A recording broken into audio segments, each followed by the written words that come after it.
Hi, this is Nick. In this video, I'm going to show you how to create a dynamic table that displays or hides any columns based on the selection on a filter. Step 1.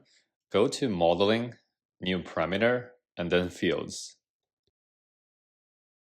And then select all the columns, measures, comments, anything you want to display in the table visual. And add slicer to this page and create.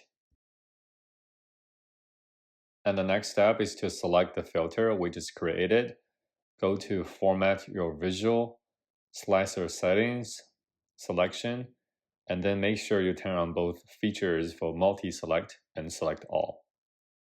And then the last step is to create a new table visual, and then drag and drop the parameter on the columns.